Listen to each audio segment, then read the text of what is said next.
ज्यादा होते हैं। ओके जी, चलिए फिर क्लास को स्टार्ट करते हैं। सारे बच्चे चैट सेक्शन में आंसर भी लगाते चलिएगा। देखिए पहला नंबर सवाल आपके सामने है, फोन के स्क्रीन पर है, सभी बच्चे लगा दो। क्या होगा इसका सही जवाब, क्या होगा? देखो पहला नंबर सवाल कह रहा है जब नर और मादा गैमीट में युग्मन होता है तब यह कहलाता है। बता दो, जब नर और मादा दोनों भाग ले रहा है तब यह क्या कहलाएगा? तो इसे लैंगिक जनन यानी कि सेक्सुअल रिप्रोडक्शन बोलते हैं बच्चा पार्टी। करेक्ट आंसर कौन सा होगा? तो ऑप्शन नंबर बी हो जाएगा। सभी बच्चे याद रखिएगा, जब नर और मादा युग्मन में गैमीट होता है वो हमारा लैंगिक प्रजनन कहता है। जब एक प्राणी यानी कि सिंगल पेरेंट भाग लेते हैं तब उसे हम लोग अलैंगिक जनन बोलते हैं। इसको भी आप लोग याद रखिएगा। दूसरा नंबर सवाल देखिए, बहुत ही ज्यादा, सारे प्रश्न बहुत ज्यादा इंपॉर्टेंट है। देखो इनमें कौन सा भाग अगुणित है? अगुणित पूछा गया है। देखो which of this parts is haploid, कौन सा होगा? हैप्लॉइड पूछा गया, कौन सा होता है? अंडाशय हमारा 2n होता है, परागकोश भी 2n है, युग्मनज भी 2n है, यानी कि हैप्लॉइड कौन सा है? तो पराग हो जाएगा। राइट आंसर कौन सा होगा? तो ऑप्शन नंबर सी हो जाएगा। याद रखिएगा,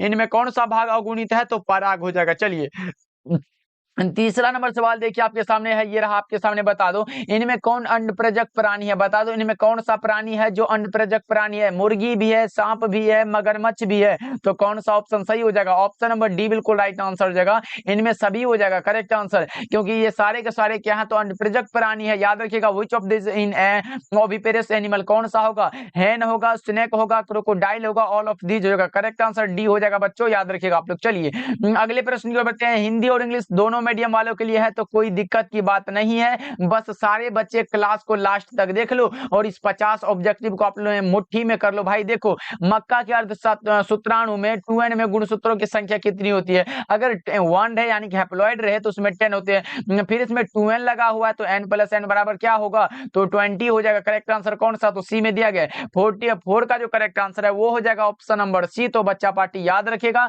ये भी क्वेश्चन कई बार आपके बोर्ड एग्जाम में आ चुका है। चलिए पांचवा नंबर सवाल को देखते हैं, क्या कर रहा है? देखो आपके सामने रहा, सेमल में किसके द्वारा परागन होता है? बता दो सेमल में परागन किसके द्वारा होता है? बहुत ही ज्यादा इंपॉर्टेंट है। कई बच्चे चमगादड़ लगाएंगे जो कि बिल्कुल गलत है। ये किसके द्वारा? तो पक्षी के द्वारा होता है। राइट आंसर बी हो जाएगा, बिल्कुल करेक्ट आंसर है बच्चों। याद रखिएगा, सेमल में जो परागन होता है वो पक्षियों के द्वारा होता है, तो सभी बच्चे याद रखोगे। चलिए 6 नंबर सवाल को देखते हैं, हमारे सामने आ चुका है। बता दो जाइगोट से भ्रूण बनने तक की क्रिया को क्या कहते हैं? बहुत इंपॉर्टेंट है, तो लगा दो राइट आंसर क्या होगा? जाइगोट से भ्रूण बनने तक की क्रिया को क्या कहते हैं? एम्ब्रियोजेनी बोलते हैं, भ्रूणकोश विकास बोलते हैं, भ्रूणपोष विकास बोलते हैं, या फिर पार्थेनोकॉर्पी बोलते हैं। अब बोलोगे सर ये देखो बी और सी सेम लग रहा है, लेकिन नहीं बच्चा पार्टी, यहाँ भ्रूणकोश है और यहाँ भ्रूणपोष है। तो लगा दो राइट आंसर क्या होगा? जाइगोट से भ्रूण बनने तक की क्रिया को जो हम लोग बोलते हैं उसे हम लोग बोलते हैं एम्ब्रियोजेनी। करेक्ट आंसर कौन सा होगा? तो ए हो जाएगा। Right answer option number A हो जाएगा बच्चों, याद रखिएगा। 7 नंबर सवाल देखिए आपके सामने, ये रहा। बता दो इनमें किसमें एरिल नहीं पाया जाता है? एरिल किसमें होता है? लीची में होता है, शरीफा में होता है, या और कौन सा है? ये मरिस्टिका में भी होता है, लेकिन आम में कभी एरिल नहीं पाया जाता है। राइट आंसर सी हो जाएगा। Right answer option number C होगा 7 का, याद रखिएगा आप लोग। चलिए फिर 8 नंबर सवाल को देखते हैं। सभी बच्चे क्लास को लाइक करते चलिएगा। बच्चा पार्टी जितने भी नए जुड़ रहे हो तो चैनल पे पहली बार जुड़े हो तो सब्सक्राइब करके ऑल नोटिफिकेशन पे सेट कर लीजिएगा, क्योंकि डेली शाम के 7 बजे, शाम के क्या तो शाम के एक हमारा शाम के 7 बजे और 9 बजे 2 क्लास होता है, तो दोनों क्लास को ज्वाइन करो आप लोग और अपने अगले टॉपर बनने के लिए तैयार हो जाओ। देखो नर युग्मक तथा मादा युग्मक के संयोजन से क्या बनता है? नर युग्मक भी हमारा हैप्लॉइड होता है और कौन सा मादा युग्मक भी कौन सा होता है? हैप्लॉइड होता है। दोनों के संयोजन से जो बनता है वो बनता है कौन सा? तो 2n बनता है। आप देख लो कौन सा 2n है, तो जाइगोट होगा। करेक्ट आंसर कौन सा? तो डी में दिया गया बच्चों, क्योंकि ये सारे के सारे हैप्लॉइड है, लेकिन ये जाइगोट जो है ये हमारा डिप्लॉइड है। इसको भी आप लोग याद रखिएगा, क्योंकि नर युग्मक भी है और मादा युग्मक भी है। तो करेक्ट आंसर कौन सा होगा? डी बिल्कुल राइट आंसर हो जाएगा बच्चा पार्टी, याद रखिएगा। चलिए अगले प्रश्न को देखते हैं। 9 नंबर सवाल देखिए आपके सामने, ये रहा, भारत में परिवार नियोजन कार्यक्रम कब आरंभ हुआ? भारत में परिवार नियोजन कार्यक्रम जो आरंभ हुआ था वो हुआ था 1951 में। सही जवाब ऑप्शन नंबर ए होगा। 10 नंबर सवाल को देखते हैं। हमारे सामने आ चुका है 10 नंबर सवाल, संतानोत्पत्ति नियंत्रण के क्या उपाय हैं? संतानोत्पत्ति नियंत्रण के क्या उपाय हैं? बता दो सभी बच्चे, संतानोत्पत्ति नियंत्रण के क्या उपाय है? सभी बच्चे बताएंगे तो वो है हमारा हार्मोनल विधि भी है और प्राकृतिक विधि भी है और यांत्रिक विधि, तीनों हो जाएगा। राइट आंसर कौन सा? इनमें से सभी विधियां। ऑप्शन नंबर डी लगा लो, बिल्कुल करेक्ट आंसर होगा। What are the methods of birth control, कौन सा होगा? All of these methods. या कब संपन्न होती है? क्रॉसिंग ओवर की क्रिया जो होती है वो कब संपन्न होती है, यानी कि क्रॉसिंग ओवर की जो क्रिया है वो किस एज में संपन्न होती है? बता दो क्या होगा, वो होता है पेक्टिन की अवस्था में। कौन सा? तो ऑप्शन नंबर ए होगा बिल्कुल राइट आंसर। 11 का जो राइट आंसर है वो हो जाएगा option number A. Crossing over किस अवस्था में पाया जाता है? तो पेक्टिन की अवस्था में, याद रखिएगा आप लोग। चलिए अगले प्रश्न की ओर बढ़ते हैं। अगला प्रश्न देखिए, 12 नंबर सवाल क्या कर रहा है, बता दो इसका राइट आंसर क्या होगा। सभी बच्चे चैट सेक्शन में बता दो। देखो आपके सामने ये रहा क्वेश्चन, तो बता दो इसका राइट आंसर क्या होगा। जब किसी जीव में एक लक्षण के लिए दो से ज्यादा एलील जिम्मेदार हो तो उसे क्या कहते हैं? दो से ज्यादा है तो उसे हम लोग क्या बोलते हैं? बता दो 12 का करेक्ट आंसर। तो इसे हम लोग बोल देते हैं मल्टीपल एलील, यानी कि बहुविकल्पता बोलते हैं। करेक्ट आंसर कौन सा होगा? तो ऑप्शन नंबर सी होगा। चलिए 13 नंबर सवाल को हम लोग देखते हैं क्या कर रहा है। देखो ग्रिफिथ ने किस प्रयोग से सिद्ध किया कि डीएनए ही अनुवांशिक पदार्थ है? बता दो ग्रिफिथ साहब ने किस प्रयोग से सिद्ध किया कि डीएनए ही हमारा अनुवांशिक पदार्थ है? बता दो क्या वो रूपांतरण है, ट्रांसडक्शन है, ट्रांसक्रिप्शन है या फिर ट्रांसलेशन है? क्या है, किसके द्वारा ये सिद्ध किया था? यह किया था हमारे किसके द्वारा? रूपांतरण के द्वारा। करेक्ट आंसर कौन सा होगा? तो ऑप्शन नंबर ए होगा कन्वर्जन के द्वारा। याद रखिएगा ये भी क्वेश्चन बहुत ही ज्यादा इंपॉर्टेंट है। चलिए 14 नंबर सवाल को देखते हैं। हमारे सामने रहा जंक डीएनए किसको कहा जाता है? जंक डीएनए जो कहा जाता है वो नॉन कोडिंग क्रम को कहा जाता है। जंक डीएनए जो कहा जाता है वो नॉन कोडिंग क्रम को कहा जाता है बच्चों।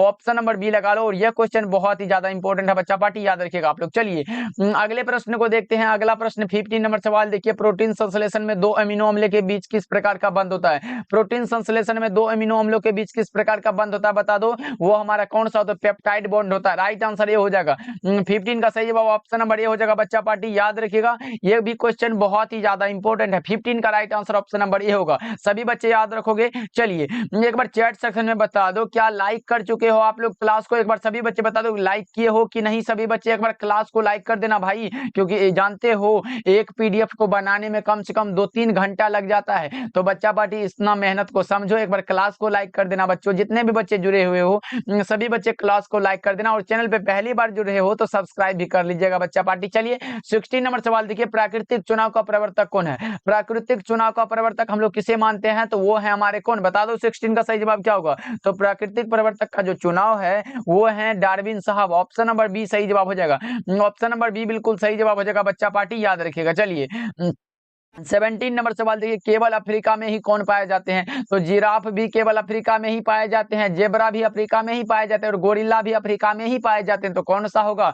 ऑप्शन नंबर डी 100% सही जवाब हो जाएगा। इनमें से सभी लगा लो बच्चों, ऑप्शन डी बिल्कुल राइट आंसर होगा। फाउंड ओनली अफ्रीका कौन सा होगा? जिराफ होगा, जेब्रा होगा, गोरिल्ला, ऑल ऑफ दीज हो जाएगा। राइट आंसर डी होगा। चलिए अगले प्रश्न को देखते हैं। अगला प्रश्न 18 नंबर सवाल देखिए, घोड़े का सबसे पुरातन पूर्वज कौन सा है? घोड़े का जो सबसे पुरातन पूर्वज है वो है ईओ हिप्पस। कौन सा? ईओ हिप्पस, यानी कि 18 का जो सही जवाब है वो हो जाएगा ऑप्शन नंबर ए। तो सही जवाब लगा लो आप लोग, और अच्छे से याद रखना घोड़े का सबसे पुरातन जो पूर्वज है वो है ईओ हिप्पस। चलिए 19 नंबर सवाल को देखते हैं। हमारे सामने आ चुका है, बता दो इसका राइट आंसर क्या होगा। बायोफॉर्म का इस्तेमाल किस बीमारी में किया जाता है? बायोफॉर्म का इस्तेमाल किस बीमारी में किया जाता है? बता दो इसका राइट आंसर क्या होगा। क्लोरेला होगा, मलेरिया होगा, अमीबिया पेचिस होगा या फिर एड्स होगा? ये किया जाता है अमीबिया पेचिस में। राइट आंसर कौन सा होगा? तो सी होगा। 19 का correct answer option number C हो जाएगा बच्चा पार्टी, याद रखिएगा। चलिए फिर 20 नंबर सवाल को देखते हैं। हमारे सामने आ चुका है 20 नंबर सवाल का जवाब बता दो। रेबीज टीका का किसने प्रचलित किया था? रेबीज टीका जो है वो किसने प्रचलित किया था? बता दो 20 का करेक्ट आंसर क्या होगा। रेबीज टीका जो प्रचलित किया था वो किसने किया था? लुई पास्टर साहब ने। कौन सा? तो ऑप्शन नंबर बी में दिया गया, पूरा नाम है लुई पास्टर, इसलिए करेक्ट आंसर कौन सा होगा? तो बी हो जाएगा 100% सही जवाब। चलिए 21 नंबर सवाल को देखते हैं। हमारे सामने है, इनमें कौन सा वायरस जनित रोग है? वायरस के द्वारा होने वाला कौन सा रोग है? मलेरिया, क्षय रोग, हैजा या फिर गुद्दा द्वार में मस्सा? यही हो जाएगा करेक्ट आंसर, गुद्दा द्वार में मस्सा। राइट आंसर कौन सा होगा? तो ऑप्शन नंबर डी होगा। ऑप्शन डी बिल्कुल सही जवाब हो जाएगा बच्चा पार्टी, याद रखिएगा सभी बच्चे। चलिए 22 नंबर सवाल को देखते हैं। हमारे सामने आ चुका है, बता दो शहद का निर्माण कौन करती है? ये तो कई बार आपके बोर्ड एग्जाम में भी आ चुका है, तो बता दो शहद का निर्माण कौन करती है? या यानी कि कार्यकर्ता या फिर सेवक मधुमक्खी कह सकते हो। तो ऑप्शन नंबर बी आपका करेक्ट हो जाएगा। ऑप्शन नंबर बी बिल्कुल सही जवाब हो जाएगा, याद रखिएगा सभी बच्चे। चलिए फिर अगले प्रश्न को देखते देखते हैं 23rd नंबर सवाल देखिए, दूध से दही बनने में किस जीवाणु का उपयोग होता है? दूध से दही बनने में किस जीवाणु का उपयोग होता है? लैक्टोबैसिलस का। लैक्टोबैसिलस का यूज होता है। राइट आंसर बी हो जाएगा। चलिए 24 नंबर सवाल को देखते हैं, हमारे सामने आ चुका है 24 नंबर सवाल। बता दो, पनीर में विशेष प्रकार की सुगंधी आती है, पनीर में जो विशेष प्रकार की सुगंधी आती है वो किससे आती है? यीस्ट से होती है, कवक से होती है, या फिर जीवाणु से, या फिर विषाणु से? किससे आती है? 24 का राइट आंसर बता दो सभी बच्चे। यह आता है जीवाणु से। क्या जीवाणु से? तो ऑप्शन नंबर सी बिल्कुल सही जवाब हो जाएगा, याद रखिएगा आप लोग। चलिए अगले प्रश्न को देखते हैं 25 नंबर सवाल देखिए, अधिकांश प्रतिजैविक तैयार किए जाते हैं, अधिकांश प्रतिजैविक जो है तैयार किए जाते हैं, किससे तैयार करते हैं? बता दो आप लोग, क्या होगा इसका सही जवाब? अधिकांश प्रतिजैविक तैयार किए जाते हैं किससे? बता दो सभी बच्चे फटाफट से चैट सेक्शन में आंसर को। वो हमें किए जाते हैं, किसको किए जाते हैं? वो जीवाणुओं से। करेक्ट आंसर डी होगा। चलिए अगले प्रश्न को देखते हैं 26 नंबर सवाल देखिए, एगारोज निम्नलिखित में किससे निकाला जाता है? किससे प्राप्त करते हैं एगारोज को? तो समुद्री घास से। क्या होगा? ऑप्शन नंबर ए आपका सही जवाब है। 26 का जो राइट आंसर है वो हो जाएगा ऑप्शन नंबर ए। तो बच्चा पार्टी याद रखिएगा, ये भी क्वेश्चन बहुत इंपॉर्टेंट है। ओके चलिए अगले प्रश्न को देखते हैं। अगला प्रश्न 27 नंबर सवाल का जवाब सबसे पहले कौन से बच्चे लगाओगे? बता दो कौन एंजाइम उच्च तापक्रम पर भी सक्रिय रहता है? इनमें कौन सा एंजाइम है जो उच्च तापक्रम पर भी सक्रिय होता है? कौन सा होता है? बता दो इसका राइट आंसर क्या होगा? तो वो हमारा जो होता है वो होता है टेक पॉलीमेरेज। कौन सा? तो ऑप्शन नंबर सी में दिया गया 27 का राइट आंसर सी होगा। चलिए 28 नंबर सवाल को देखते हैं, क्या कह रहा है? प्राइमर्स का उपयोग किया जाता है किसमें? प्राइमर्स का जो उपयोग किया जाता है वो किसमें करते हैं? तो वो हम लोग करते हैं किसमें? बता दो, बहुत ही आसान है, वो करते हैं पीसीआर में। राइट आंसर कौन सा होगा? तो ऑप्शन नंबर ए होगा। ओके पॉलीमेरेज चेन रिएक्शन में। चलिए अगले प्रश्न को देखते हैं 29 नंबर सवाल देखिए, जैव अवस्था में सबसे सुस्पष्ट इकाई को क्या कहते हैं? जैव अवस्था में सबसे सुस्पष्ट इकाई को क्या कहते हैं? तो कोशिका बोलते हैं। राइट आंसर कौन सा होगा? तो ए होगा। 29 का राइट आंसर कौन सा होगा? तो ऑप्शन नंबर ए होगा, याद रखिएगा आप लोग। What is the most distinct unit in the biological state called? कौन सा होगा? तो सेल हो जाएगा। चलिए अगले प्रश्न को देखते हैं। अगला प्रश्न आपके सामने ये रहा 30 नंबर सवाल, इनमें कौन बहुरूपता को दर्शाता? बहुरूपता का कौन सा दर्शाएगा भाई? कौन सा होता बहुरूपता?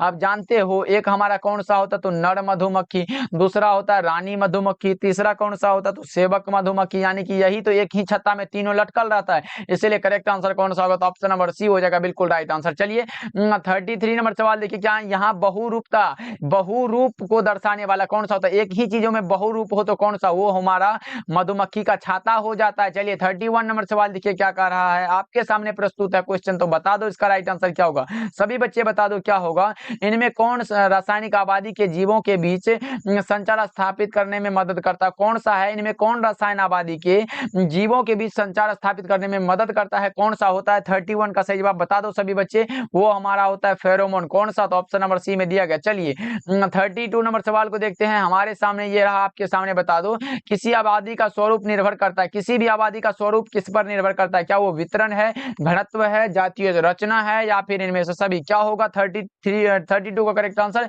इनमें से सभी। करेक्ट आंसर डी होगा। चलिए नेक्स्ट सवाल की ओर बढ़ते हैं। अगला सवाल आपके सामने ये रहा 33 नंबर सवाल, बता दो पारिस्थितिक तंत्र में आहार श्रृंखला का ऊर्जा का प्रवाह कैसा होता है? पारिस्थितिक तंत्र में मैंने बताया था, आहार श्रृंखला में ऊर्जा का जो प्रभाव होता है वो एक दिशीय होता है। कैसे? जैसे अगर घास को बकरी खाए, बकरी क्या खाती है? तो घास। अब बकरी को भी कोई और खा जाता है, वो कौन सा है? तो शेर है। इसी प्रकार ये एक दिशीय होता है। कौन सा? तो ऑप्शन नंबर ए में दिया गया, राइट आंसर ए होगा आपका। चलिए 34 नंबर सवाल देखिए बच्चों, क्या कह रहा है? बता दो संख्या के आधार पर एक फल वाले वृक्ष का पिरामिड कैसा होता है? संख्या के आधार पर पूछा गया है। एक फल वाले वृक्ष का जो पिरामिड होता है वो कैसा होता है? सीधा होता है, तिरछा होता है, उल्टा होता है, या फिर इनमें से कोई नहीं? 34 का राइट आंसर बता दो। यह जो हमारा होता है वो कैसा होता है? उल्टा होता है। सही जवाब ऑप्शन नंबर सी होगा। चलिए 35 नंबर सवाल को देखते हैं। हमारे सामने ये रहा, इनमें कौन प्रथम श्रेणी के उपभोक्ता है? इनमें कौन सा जो प्रथम श्रेणी के उपभोक्ता है? 35 का राइट आंसर बता दो।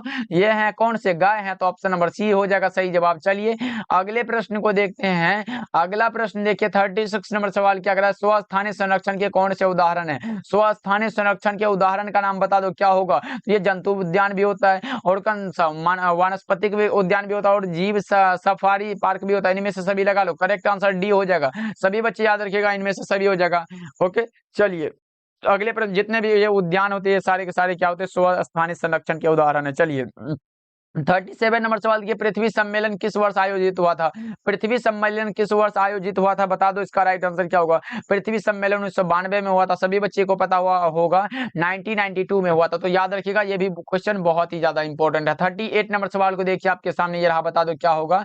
साधारणतः कितने तीव्रता की ध्वनि मानव सहन कर सकता है? साधारण तो जो है वो कितने तीव्रता की ध्वनि मानव जो है वो सहन कर सकता है, बता दो क्या होगा। 38 का करेक्ट आंसर फटाफट से बता दो, ये हमारा कौन सा होगा? 80 से 90 डेसिमल के, राइट आंसर बी होगा। चलिए अगले प्रश्न को देखते हैं। अगला प्रश्न ये रहा 39 नंबर सवाल, भोपाल गैस त्रासदी किस गैस के रिसाव से हुई थी? तो मिथाइल आइसोसाइनेट के कारण, कौन सा होगा? तो ऑप्शन नंबर सी होगा। चलिए 40 नंबर सवाल को देखते हैं, हमारे सामने आ चुका है, बता दूं, वाहित मलजल के शुद्धिकरण में क्रियाशील होते हैं, कौन होते हैं? वाहित मलजल के शुद्धिकरण में क्रियाशील कौन होते हैं? क्या वो जंतु प्लवक है, मछलियां हैं, जीवाणु है, या इनमें से सभी? 40 का करेक्ट आंसर बता दो क्या होगा।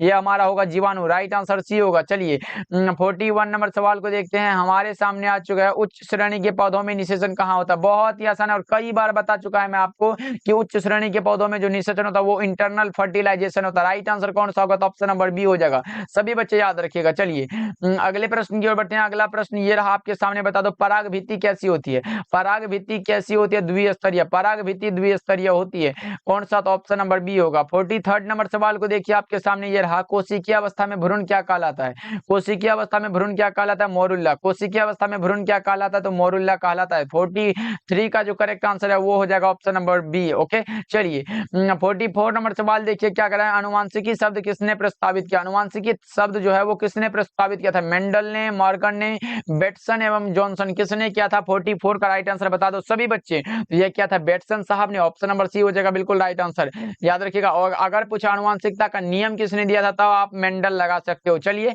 अगले प्रश्न की ओर बढ़ते हैं। 45 नंबर सवाल देखिए, अनुवांशिकता के नियम आप लगा सकते हो कि सर इसका राइट आंसर मेंडल जी होगा, कौन सा होगा? तो मेंडल जी होगा, correct answer option number C में दिया गया। अनुवांशिकता के नियम पूछे तब मेंडल दिए थे। ओके, चलिए अनुवांशिकता अगर शब्द पूछे किसने प्रस्तावित किया था, तो वो किए थे, किसने? बेटसन ने। चलिए अगले प्रश्न की ओर बढ़ते हैं। अगला प्रश्न 46 नंबर सवाल है, न्यूक्लिक अम्ल पॉलीमर है किसका? न्यूक्लिक अम्ल जो पॉलीमर है वो किसका पॉलीमर होता है? तो न्यूक्लियोटाइड का। न्यूक्लिक अम्ल पॉलीमर है न्यूक्लियोटाइड का, राइट आंसर ये होगा। 46 का सही जवाब ऑप्शन नंबर ये है। 47 नंबर सवाल को देखिए आपके सामने, ये रहा, क्रमिक विकास में योगदान है, क्रमिक विकास में किसका योगदान होता है? बता दो। स्वपरागन यानी कि सेल्फ पोलिनेशन का, क्रॉस पोलिनेशन, या फिर कायिक प्रवर्धन का, या फिर कौन सा? संकरण का। किसका होता है? यह होता है पर परागन का, option number B right answer है, यानी कि क्रॉस पोलिनेशन का। चलिए फिर अगले प्रश्न को देखते हैं। 48 नंबर सवाल आपके सामने ये रहा, बता दो नई प्रजातियों के निर्माण का महत्वपूर्ण कारक क्या है?